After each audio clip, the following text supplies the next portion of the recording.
Hey everybody, John McLaughlin here. It is time for another Warrior Wednesday and introducing you to a lot of the cool folks that I've met along the way in firearms training and life in general. And one of those is down in Queen Creek, Arizona now, but formerly, fairly recently from Colorado, the Grand Junction area. Adam Winch, Defenders USA, welcome to our little podcast. Well, thanks, John. It's good to see you like this and good to be on here. I've been wanting to get you on one of my podcasts, so this is great. Yeah, everybody's doing the video thing now, and with Zoom, we're even though we're probably only like an hour apart as we talk right now, it's still a cool way to do things.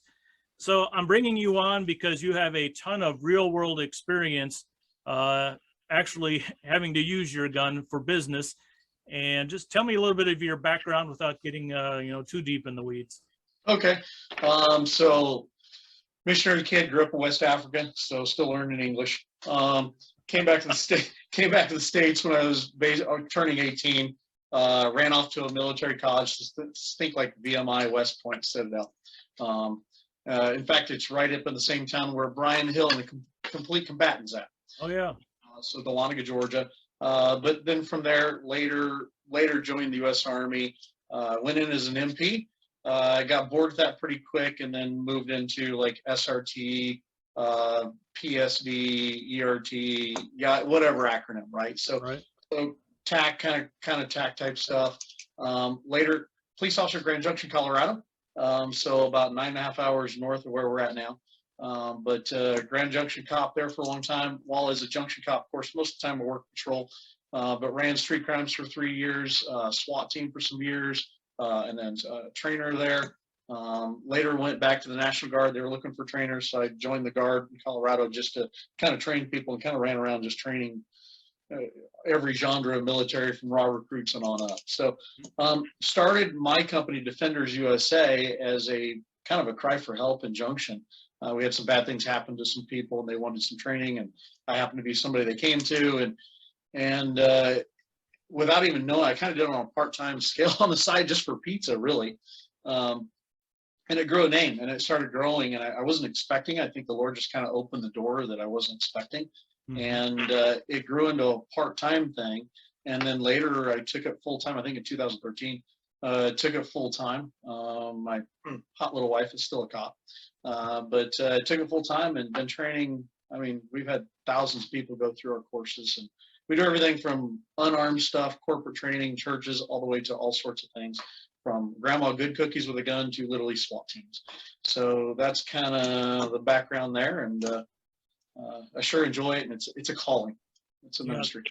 Most definitely. So the reason I bring you on is we talk to a lot of folks that are trainers, but you come with the background to back it up, I guess, through real world experience, not just military, but the kind of guys that actually are using their firearms. So when you teach your classes, and let's say folks come to a class and they just have a concealed carry permit, I like to say they don't know what they don't know. Yeah, they don't know. Tell me, what are the major shortcomings of someone who has a permit, walking around every day in Walmart with a firearm, but doesn't have a solid base of training? Well, I mean, what I find is the vast majority of people who have a concealed carry permit and they carry the gun, right? I mean, I'd say only 6 or 8% ever go beyond that dumb little concealed carry class and go into realistic training. And if they do, the vast majority of people maybe do it once in their lifetime. They take a 1-day, maybe a 2-day class somewhere, and they think they're good for the rest of their life, right? Mm-hmm. And then when it comes time to actually pull that gun and use that gun, because they think they're as good as what they see on Hollywood every weekend, right. But then they realize in the moment, hey, I need to use this for the defense of life. The hesitation is there, mm-hmm. Or they don't even use it at all, right? And because they realize they don't have the deep understanding of the complexities of the law that they need to have, they're afraid that the law is going to come get them because they use the gun defensively or not. And if the law is not going to get them, like legal side, maybe they'll get tied up in some civil lawsuit because they used a gun. And then, of course, they're also afraid of their own abilities. They don't have confidence in their own abilities because they haven't spent time using, shooting, and then maintaining the skills to be able to do that dynamically. And I think it just causes a lot of like deer in the headlights, and they pause and they stand there fat, dumb, and happy, and they do nothing to help themselves or somebody else. when really, if they'd spent a little bit of thought process in this, a little bit of conditioning through good training, they could have responded a lot more easily, if not even without thought, because they've pre-thought it through ahead of time, and they've trained those reps and skills into them to where they can respond effectively.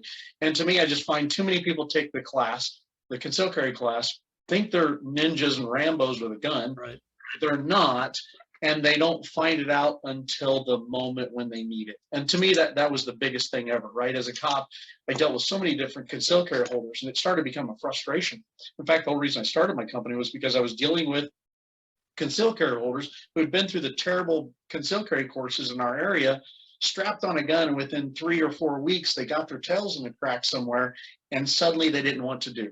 Or maybe we as cops were having to find ways to either A, not arrest them, or something like that. And it was just frustrating, same with people who were supposedly had the mental skills and had the official state training to carry a gun, yet they really didn't. And you're sitting there going, wait a minute, we as cops can't protect you. We can't. You've got to protect yourself and those you love. We're here to clean it up and write the report, and we're just probably not going to be there. So therefore, go get the skills. So it kind of grew out of this frustration of dealing with concealed carry holders who only got the class and stopped right there. So we have the Second Amendment, and we're all, 125% behind that. But with that comes responsibility, and folks don't seem to like make the transition from one area to the other. Oh, I've got my permit, or I don't even need a permit because we're constitutional carry. Tell me about your saying that you've had on the back of T-shirts about the moral duty, the moral obligation. Let's make that point and just pound it in. Yeah, somebody thinks Samuel Middlebrook captured that one. The way I see it is, I personally, and to me, if you're a gun owner, a gun carrier, a concealed carry holder, and really I would say as a responsible American, I find for me, and I think this is true for those people, I have a moral, ethical, and legal responsibility, right? To be as proficient as I can with the thought processes of defensiveness, and then the understandings of the laws that are out there for the defense of life, but also in the application or the use of the handgun. That's a legal, moral, ethical responsibility. And the beauty of liberty is you're as free to be as dumb as you want to be. Yeah. Yet with a highly litigious, high-risk things such as carrying or owning or using a firearm for defense, I mean, that's an extremely responsible step. If you're going to be an owner or carrier of those things, you need to take the time to go beyond the basic mandated state steps to have a concealed carry permit to become a responsible owner. And I think that's the beauty of liberty. You can be as free to be as dumb as you want to be, but could you say a patriot? Could you say a moral person? I think has just an internal responsibility to go far beyond the very basics, because you're dealing with litigious and high-risk things. Right? There's several things that personally I think that we all have an obligation to do. Right? We need to, if you aspire to or believe in, say, the Lord, you need to know your God. Right? You need to know them well on a personal level and study your God and what your God wants of you. But you also need to be able to know and study your family and work towards that. You need to know your own finances and your skills and your job. But then too, one of the most basic things we can do as human beings and as Americans is be ready for the defense of ourselves and, more importantly, those we love. And that takes process mentally, that takes emotional thought, but it also takes a lot of physical skills that do degrade over time. So therefore, I think we have that moral responsibility to do that. And stopping at the state mandated concealed carry course somewhere, it will never, ever, ever prepare people for the length they need to go to. And this is probably getting folks in trouble, but recently I've taught a couple of women's only courses, and the women seem to come with no preconceived notion, no machoism, no, oh, I can do all this. And they learn, and I can take in an 8-hour block females that have never shot in their life, and they're doing 1.5 seconds from concealment. Yeah. And they're like, this is unbelievable. I do this course over and over. And the men come in with, oh, I'm a guy, I've got a gun, I've got this, I've got all this, tricked out red dots and all this stuff. And it is much tougher to break them out of that I don't know, we call it warning signs in aviation, you know, the anti-authority, the machoism, all that kind of stuff, and get them to actually being able to learn, put some of that other stuff away and start learning. What do you find? You know, I've heard that most of my time, that it's far easier to teach the ladies than it is the guys. And I think it's got its own truism to it. But I'm finding that the people that come to my courses as a general whole are open to learning. Good. It's rare. I mean, I had an instance up in Montana about 2 years ago. I had an instance, 1 or 2 in Colorado, and somewhere Utah. I don't know where I was teaching. I've had a couple instances that stand out to me where I have the guy who comes in who just can't learn. They won't learn. They've got their ways. They're determined. They think they know it all, and they're not going to listen to somebody who shows them something better. They're just not going to do it. But as an overall, I find, yeah, the ladies learn quickly. They oftentimes learn the foundational stuff a little bit faster than the guys do. Mm-hmm. But the vast majority of the guys that come to my courses, the men who come, they're already open. Their minds are open. Their hearts are open. And I find that though the women might get the basics, if we're talking truly brand new shooters, Mm-hmm. ladies might get the basics a little bit sooner. The guys catch up easily. And I've not had a huge problem with guys who have the ego to not listen. I don't know why. That's good. I've been blessed to have a little bit different experience than I hear a lot of the gun crowd does, or the gun instructors. Yeah. And so to me, that's been good, but occasionally I get them. And when I do, it's notable. They stand out. Yeah. There's always one at least. But so what can we do from a marketing standpoint, reaching out? I've helped John Correa with active self-protection, be an AI for some of his classes. And I will say there, especially, it seems like we're getting the clientele that have been watching the videos, that have already like trained their mind and now are ready to get the physical part of the firearms down. It seems like we need more of that, where we get folks that are just, okay, I'm an open bucket, fill me up. You know, as you said in marketing, I think when people recognize that they're signing up to go with this person, if to say learn under you, under John Correa, under somebody, as long as they already have the idea that the person I'm going to go learn from is an expert in this area, if they come in with that mindset, they're generally open. I'm fortunate that when people sign up with me, they have a pretty good idea that, you know, this is something I actually know. And so I think it comes down to us marketing better and making sure that, you know, we're not just the average trainer on the internet somewhere that they Google gun training and we pop up because we have good SEO. We just pop up so they click on and accept it. I think we just need to market better. I think things like this do this to where they realize, okay, talking to, say, you, John, that, hey, if I sign up with this guy, he's actually an expert, and therefore I need to listen. And if they come in with that idea that you're already an expert because we somehow communicated through things like this, that we actually know what we're doing, then maybe they come with an open mind and we have less issues on the range dealing with the person who just thinks they already know it and they're there to stroke their own ego to show how good they are. So I think it comes down to a marketing issue. And I found as a cop, I'm really good at selling you a bullet or handcuff, but I wasn't a very good marketer in the private world. So I'm learning how to do that. But thankfully, for those who come to me, for the vast majority of the time, it's been word of mouth or just regional recognition. So when they come, they're pretty open-minded. Okay, that's good.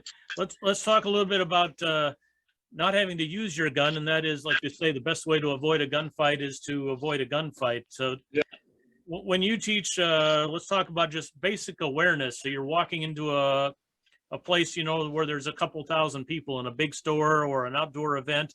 How do you teach, or what do you teach about watching out for what doesn't make sense, the left of bang kind of stuff? Well, you know, it's something you and I talked a little bit off camera, right? The color-coded awareness system, things like that. We talk about those, you know, white, yellow, orange, all that stuff. We talk about those things and talk about, you know, have you ever been there where the hair just stands up on the back of your neck? Or that dude over there, Don't know why, but that dude bothers you. Yep. And so, and every time you get into this, people are always nodding. They've been there. They've done that. Something bothers them. They get hinky. They don't know why, but they're peeing in the back of the head saying danger, head going off. You know, that God-given Gift of fear. fear that he has given us. And so when we get into that, we talk about that. People all recognize it, and oftentimes we'll just go into scenarios they've been through, and we'll talk about those, and they'll find, okay, I could have done this better. You know, I didn't realize this at the time, and that tends to help people, right? I talk about oftentimes just, you know, let your senses, as long as you train and practice that, let your senses tell you what's not right, right? You and I can walk into a room, there can be 200 people there, but if there's that one person that's not right, it's going to naturally and automatically cue you, which I think for me came after being a cop for a while. It started to pick up. You knew when you were in the presence of evil or people that were just shifting. You just knew it.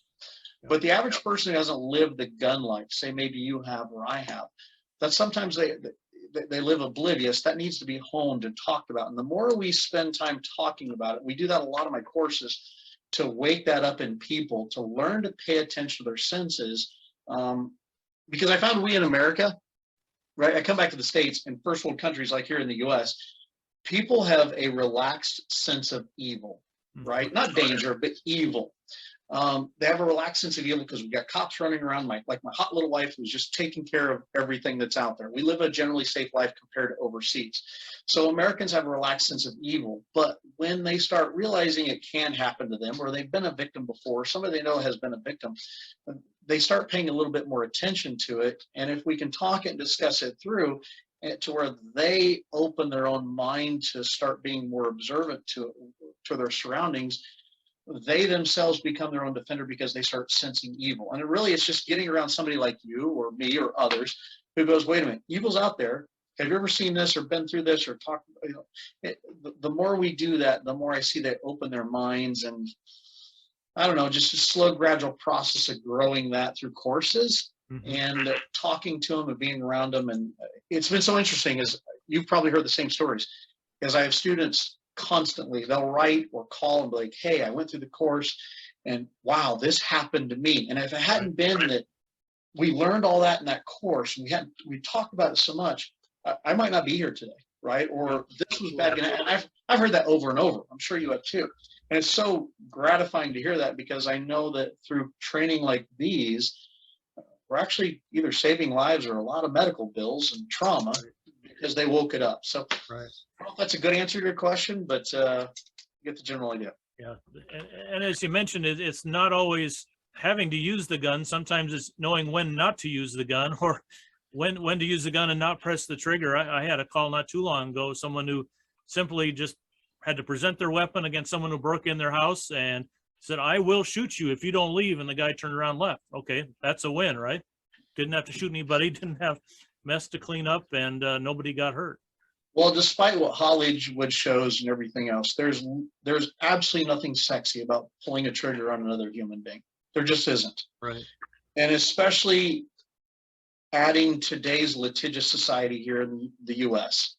I mean, taking or a human life or hurting somebody, you know, because you need to, it's a traumatic event that the vast majority of people I've dealt with have not spent their many years thinking it through and firming that up in their heart before their God, in their soul. It's not stuff they've spent a lot of time thinking about. So therefore, when it happens, it's oftentimes very traumatic. And it changes your life, right? I mean, this is why the vast majority of cops, they get into one shooting and within 3 years, they're out of law enforcement, because it's such a traumatic thing. And even cops who've spent time talking about it, thinking about it, stress testing and training for it, even them, it's oftentimes hard for it. I mean, look at the PSD that we see in the military coming back from overseas. It's a traumatic event oftentimes.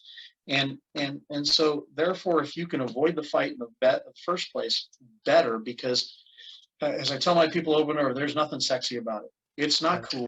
It's not Hollywood.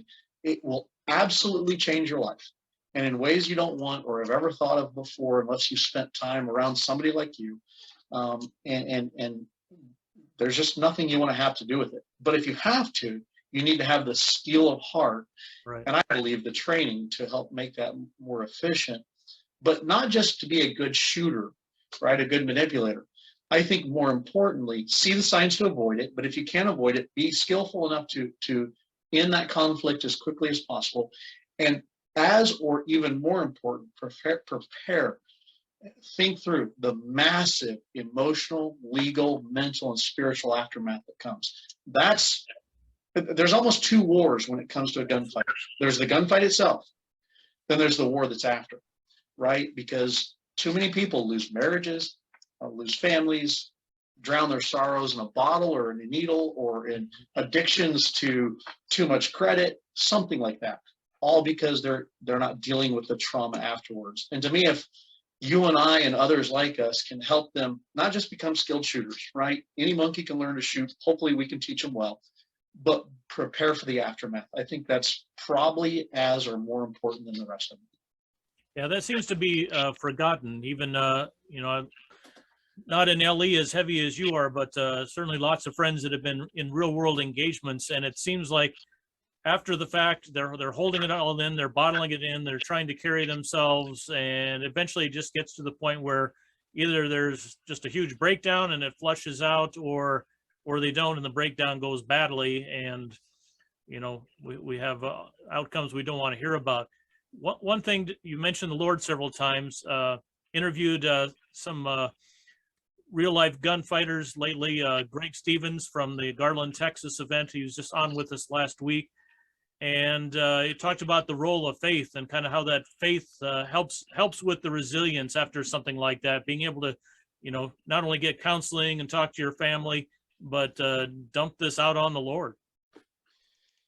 Yeah, I think it's important. I guess for me, the conclusions I came to was, for me, were that day to come or come again, or for others, the way I see it is you're selected for it, right? Maybe it's your calling. And better it be me than maybe say my wife have to do it. Right. Or maybe your son, or your daughter-in-law, or my neighbor across the street. Better it be me to have to do that than others have to live through that. And you know, I see the same thing of the concealed carry holder, you know, Grandma Good Cookies, who says, you know, I want to learn to use a gun or have a gun to defend myself. I'll just get a concealed carry permit. That is also a mental decision to be the one to fight evil, in a sense. And I mean, it's the only reason we have guns is to fight evil, right? Or the main reason. And so to me, it's more the idea that the Lord prepared me for that, selected me for that. It's better I than others. And I hope that my own students and yours can develop kind of that same mindset that, okay, I don't want to be the one to do this. I don't want to have to go through it, but you know what? Better me than somebody else. And that takes a lot of preparation. And I think for me, it seems like if you have a relationship with the Lord, it's something you can sit down in your prayer closet and speak to him about and prepare and study on and prepare your heart for. It makes it a lot easier to deal with in the moment, and certainly in the aftermath, because guess what? The Lord just selected me for it. Oh, well, okay, it's time to move on because I was picked for that moment. Right. And there's a lot more to it. I mean, I'm making it a bit simplistic here, but I think that's in some ways, a duty the Lord's given us. In some ways, it's a gift, so it's not given to somebody else. So that kind of leads me into another thing, what we call the warrior mindset. That's not where we're wanting to go out and find trouble, but with the physical preparation comes that mental preparation. And you just kind of touched on that, where if the day comes and the moment chooses you, you've already made all the decisions in your mind. You've gone through all the moral and ethical decisions way ahead of time. So in that moment of crisis, there's not this cognitive delay where like, oh, gee, this is happening. It's, you know, directly into action because I've already solved all these other problems long before I got to this day. Gunfights are quick. I'd say self-defense situations are quick, right? Rarely does it build slowly over time. They're fast. Yeah. And if the mental decisions have not been made, or the emotional, I'd say even spiritual decisions aren't made ahead of time. It leaves you behind the power curve, right? I hear bantied around, they're over in 2 to 3 to 5 seconds. I'd say that's probably true, based on my experience and the people I've talked to have been in those situations. It's very, very fast. Mm-hmm. And decisions have to be made ahead of time through pre-thought, right? Precognition. That's where good training, I'd say with you, good training is where people like you and I force them not just to learn the gun, to begin thinking it through ahead of time, right? What we did in the military or in the PD SWAT world, oftentimes the if-then drills or the when-then drills, right? In the context reality of your lifestyle, if this happens, then I'll do that. But if it's this way, then I'll do that. And the more that's talked through and thought through to the deepest minutia, though it'll never happen the way you imagine in the first place, it'll be somewhat similar. And now there's less delay or brain power expended in the moment trying to decide what to do, right? Because you've already thought through something somewhat similar. Now, in a sense, the body just kind of takes over because pre-thought through decisions were made ahead of time. Mm-hmm. And the more I can get people to pre-think through decisions ahead of time, the more likely they are to respond with more efficiency. Because I would tell you, you got 3 to 5 seconds to live if the day comes. When the flag flies, it's fast. You got no time. So in the aviation training world, in helicopters, I call it 1.7 seconds between life and death. So when the engine quits, certainly some of these smaller helicopters, if you don't do everything right, 1,001, you're at 100% down to 90. And if you go to 1,002, the rotor RPM decays and you're dead. So you get like 1.7 seconds. If there's any cognitive delay, gee, why is it making that noise or not making that? Oh, too late. So same thing in gunfighting. There's a lot of transfer, it seems like, between aviation and the world of firearms. By the way, I'm stealing your 1.7 seconds between life and death, just so you know. I'm stealing, that's good. I figure when I'm done being a pilot examiner, I may write a book on all the close calls where the horns are going off, the lights are flashing, and it was like really close to that time period.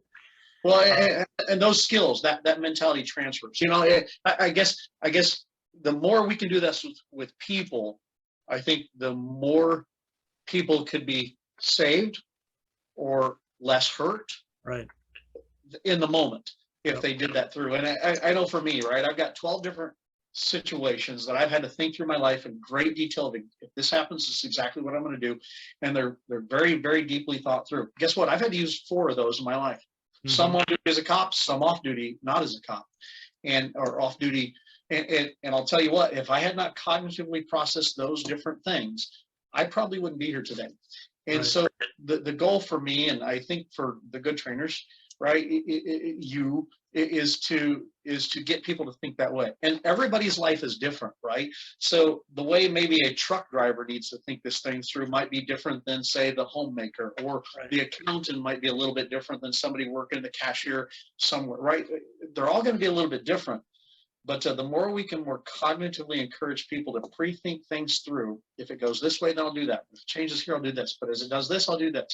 And down to even the words they're going to say on the phone when they have to call 911, if they're able to. I mean, the better off they're going to be. And because of that mental preparation, there's less hesitation in the moment when the flag flies. So we've talked a bunch about gun training, a little bit about training your mind. So I know you're big into the trauma medical situation. You know, I carry an ankle kit every single day. I've got a bigger kit in the car, kind of have this order of escalation for how much gear is needed. And people laugh like, why do you have 10 tourniquets in your car? Well, we've certainly seen events around the country where you may have needed more than that. But just kind of, I guess, give me your take on, if you're carrying a gun, what should you also have with you? Or even if you don't carry a gun, what should you have with you? Well, yeah, the guns is great, right? But you should have a little bit more. If you're gonna do that, go a step further. I know for me, I've got this little ankle, IFAC thing that goes on my ankle that carries different medical gear, right? Chest seals, coagulating agents, gauze. I carry a tourniquet. I actually keep a tourniquet in my back pocket because I got these skinny little ankles and I can't put too much on there. So I carry a tourniquet in my back pocket there. My truck's always got at least 3 different IFACs in there, and generally I have an IFAC for every member of my family if we're going somewhere. I carry extra medical gear in the truck. To me, the more likelihood of using something is going to be all this medical gear before it is going to be the gun, right? That's a list lower. So I think some type of medical is a good idea. You know, ladies, throw something in your purse, right? You're wearing the black slinky dress. You're not going to throw something on your ankle, right? You're not going to carry an IFAC around. You know, throw some stuff in the purse if you're going to do that, or have it in the vehicle. I try to get my people to, if they have the resources to do it, the ability to do it, maybe have a good IFAC at home, or a good medical kit at home. Have a good one at work. Have a good one in your vehicle, all your different vehicles for the family members. And you got to look at, hey, how many people do I have? And, you know, and how many limbs might we have to save? So to me, that's one thing. Another thing I carry around all the time, right? I carry a flashlight with me. I've found oftentimes you can stun somebody with a flashlight just as well as anything and get away from the situation. Besides, nice little blunt force trauma tool if you need to use it. Photonic barrier is a thing. Yeah, I carry pepper sprays around. Big believer in the palm stuff. They're small and easy. I tend to carry those around. I keep them on the clip. I one right here. But carry one of those around. I personally carry a pocket knife. I've never had to use a knife defensively. But I've used it to like cut seat belts or different things like that. So I carry a little pocket knife around all the time. I also carry one thing I tend to carry around, and this comes from the cop experience. I tend to carry a pen around, and I tend to carry a small notebook of some type around, because oftentimes that's just as important, right? Something bad happened. You got a quick glimpse of the guy who did something to somebody, or a license plate or something. I tend to jot that down real quick just in case it ever comes back up, because my memory's a little bit faulty, and if I don't write it down right there. So I tend to carry those things around. For the most part, that's what I carry. And of course, I've got a handgun, and I tend to carry a spare magazine. I know there's a lot of people out there says you'll never need a spare magazine. Okay, maybe not. I just tend to. I believe in the gospel of many rounds. So I tend to carry those with me. I tend to have I tend to have a light. I have a light on the front of my gun. You know, in the police world, I used a light on my gun often. In the civilian context, I've only once been in a situation civilian where I didn't have a light on my gun, and I wish so bad I'd had a light on my gun, right? Because here I was holding a gun, and I was trying to use a flashlight when I wish I could have just had two hands on it. So personally, I carry a flashlight on my gun. I know a lot of people say it's not needed. Great. That's what I do. So that's what I personally carry. And I know there's more things that could be out there, but that's kind of the basics of what I do. And without trying to get all crazy with it, it's the type of thing I try to encourage my students who are more serious about it to consider carrying too. Yeah, I totally agree. Having a tourniquet or having some way to stop bleeding is so critical. I've never had to put a tourniquet, excuse me, on somebody, but I've used the hemostatic gauze several times. I walked into an airport one day. I flew a trip for a family member and walked in, and the guy was opening mail with a pocket knife and just put it right in his hand. And all of a sudden blood spurting, and I just grabbed my ankle cuff off, pulled it out, said, "Here, this will stop that." He goes, "What are you, a pilot or a medic?" And I said, "Well, we kind of like try to play many roles here when we need to, but you never know when you might need that, and you don't want to have to go hunting around for it, you know, when blood's spurting 4 inches out of somebody's arm." Yeah, well, if there's people out there going, "Hey, I don't want to carry a gun," okay, great. At least carry a tourniquet. At least carry a tourniquet. At least carry that. I'll tell you, once you've used a tourniquet once or twice on people, you realize the deep value of them, right? And not only that, get a good tourniquet. I'm not a fan of most tourniquets, even ones that are more popular. I'm not a fan of. I'm a huge fan of the soft TWs, the Ys, the soft T's. Huge fan of these. I'm not a fan of the Velcro ones and things like that, but at least have that. If you're not going to carry anything, if you want to carry something, but you just won't carry a gun, at least carry a tourniquet. Yep. That's the one thing that saves lives over and over and over. And GWAT, right? The War on Terror has taught us that's the go-to every time. Yep.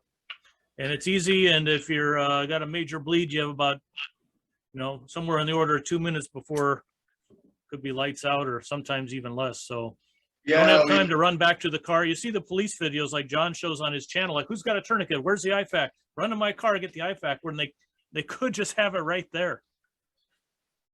There was a guy one time, he also had the first name of Adam. He threatened to kill me. He didn't, but I didn't do it, but somebody put a bullet in his femoral artery in 8 seconds. 8 seconds, and that was it. Had there been a tourniquet there, though the guy deserved the bullet he got, he Right. probably saved that day. In fact, a brother of mine recently got himself into a gunfight, and they burned the guy down. But because of that tourniquets, the guy lived. Right. So, I mean, tourniquets save lives. It's carry one. If I can encourage you to carry one. $30, small price to pay, and it might be your own life that you end up saving, right? Yeah, and I mean, even the cheapies can sometimes help, but don't buy those. Buy the good ones. Yeah, stay off Amazon, and unless you know exactly what you're looking at. Get the Chinese tourniquets. Don't do Right. Yeah, we've tested those in the windlass break. I just taught a class recently, and people bring their own stuff, so you can evaluate what they have. And he goes, I've got the same thing. And I showed him a soft T wide, and I said, no, you've got the cheap plastic Amazon knockoff. And so we actually put it on, and as soon as you started to put pressure on it, the windlass actually deformed and bent to the point where it broke. Yeah. So bad day for you for your $10 Amazon knockoff. Yeah, that's. Oh, if we could just get people to carry more of that stuff, I think it'd be a good thing. At least put it in your car, have one at home, have one at work. All right. What are some of the major issues you see with folks that come? Maybe they've taken, your basic class, they fired their 25 rounds, got their permit, technique, or just kind of like, let's save people time and training by telling them what not to do. So let's start with that. Oh, what not to do. Or bad habits, bad technique. What do you see in all the students you run through? Things you have to fix. Okay, well, it seems like if people have had formal firearms training before, it seems like the majority of them we just have to fix. And I don't know if it's a communication on the part of the people they went to for training, or they just didn't understand it, or it's bad training. And you and I both know the gun training industry is replete with, it's just full of, everybody and their dog hangs a shingle saying they can train people. And so I have to fix a lot of that. And it goes from grip to everything. Biggest thing I guess I could say is, don't just go to the easy. Well, I guess find good training. That's the hard part. Vetting people is the hard part. Mm-hmm. If people are going to go look for a good trainer, vet your people, vet them, look up their stuff, verify they've done all sorts of good training. The problem is, for the average civilian, they look at people's credentials online if they've listed them, and they don't know if that's good training they went to or not. So that's the hard part. So it's easy to say vet your trainer, but it's hard for the average civilian who's just wanting to learn gun stuff, is the people they're going to, do they actually have good training themselves? That's the hard part. Another thing is, when it comes to training, don't just sign up for somebody because they were in the military, or maybe just because they were a cop somewhere. Right. Believe me, I know a lot of cops who can't hit the broadside of a barn. I know the large part of the military can't either, right? So just because somebody has that kind of background doesn't mean they're a good trainer. Or if they're a good background, maybe they don't know how to communicate to the civilian, or vice versa. Right. Another one, don't do these courses where you just shoot your 5, 10, 15, 20 rounds, right? It takes a lot of thoughtful work and under the critical eyes of somebody who really knows what they're doing. Find the right people and go spend the time and effort. Another one, about once a year, go get some good training.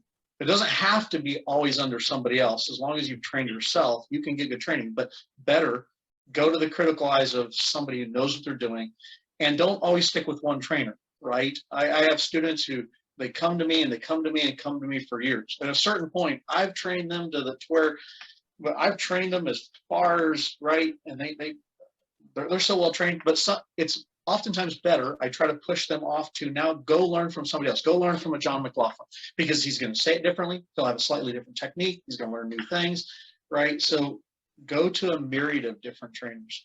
That goes for instructors too.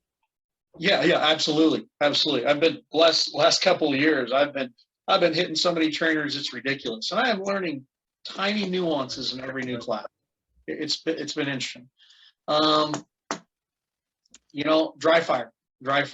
Now, I wasn't a believer in that. Wow. I didn't believe in that until about 3 years ago. I started kind of opening my mind to that. Dry fire, spend time in dry fire. Competitions, again, I came from the police world, the military world, the tactical world. I was the guy who for years, I kind of poo-pooed on competition stuff, right? I mocked the IDPA, USP, PSA Right. type stuff. I've had to get humbled on it and look at it and realize, wait a minute, there is crossover skills. Go to competitions, go get humbled, right? I've done it.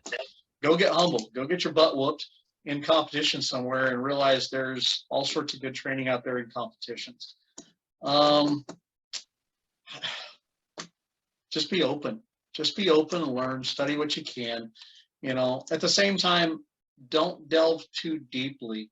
I've seen some people, they go down the rabbit hole of the gun world and they put more important things aside or their family aside. Learn it well, schedule it, but your family's more important, your God's more important. You know, take the time to get the good training, but don't go down the rabbit hole of just becoming a total gun guy or gun girl unless it's your profession. Yep. So let's end this with getting totally off the rails here.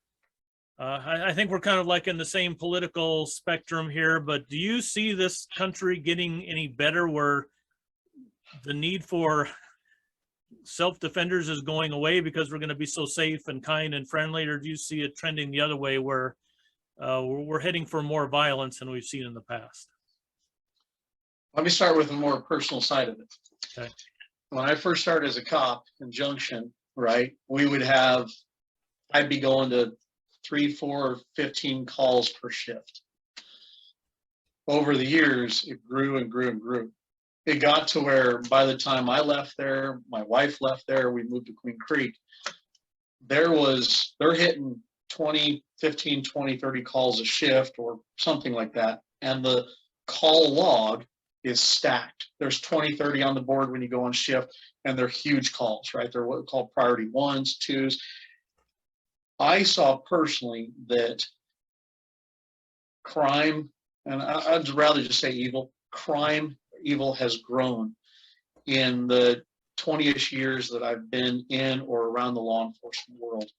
It's exponentially grown. I hear that across the country from all the cops I know, that it's just astoundingly getting more and more so annually. I see in our political leadership that, I mean, America's, I think, stepping further and further from God. And this is me speaking religiously, and therefore, I think sin is growing. I also think it's part of the end times. And I think the average everyday person in this country is going to have more increasing opportunities where they're going to need to defend themselves or those they love with lethal force. And I think it's just going to get worse, right? It's going to, if you believe in the Bible, it's going to have to get worse. Right. And though we should, I believe, I need to, and we should strive to do everything we can to keep our society more God-focused, or at least morally focused, have ethical focus. I just think man's nature is to degrade, and I think that it's going to grow. Crime has obviously grown. It's shocking what it was compared to when I started in 2001-ish to what it is now. It's a massive thing. So I think it's going to grow, grow, grow. And I think our people that we have the opportunity to train, if they're willing to come, they need to really prepare, because simply their day is coming. And the more we can prepare them, because their day is coming. And if they don't accept that reality, their day is coming. If they don't accept that reality, it's a bad thing. Yeah, and I've seen that personally. You know, when I'm in Iowa, you know, Iowa is Iowa. But when I'm in the winter down in Arizona, just in the last 2 to 3 years, we have gone from a happy little quiet community where we park the camper to road rage, had a guy pull a knife at a Denny's. I've just seen all this stuff that, you know, you wouldn't normally have seen here. So yeah, I think it's not getting any better. I think that does give us, like you said, some opportunities though, especially with folks that maybe they lean more to the left and now they're saying, wow, I'm seeing this. I actually need to be responsible now for myself and my family. And I'm seeing people in classes that I would have not expected to see, it's 3 or 4 years ago. Yeah, it's been surprising. I've had some people that are completely on opposite sides of the spectrum politically. And to me, great. They need this Right. too. I'm so glad to see that. And I don't make my courses a political thing, Absolutely. though I will talk about it. I mean, to some point, you got to talk about it. But I've seen people come through that would have never ever crossed my mind they'd want to do it because they're seeing it. They're waking up too, and that's a good thing.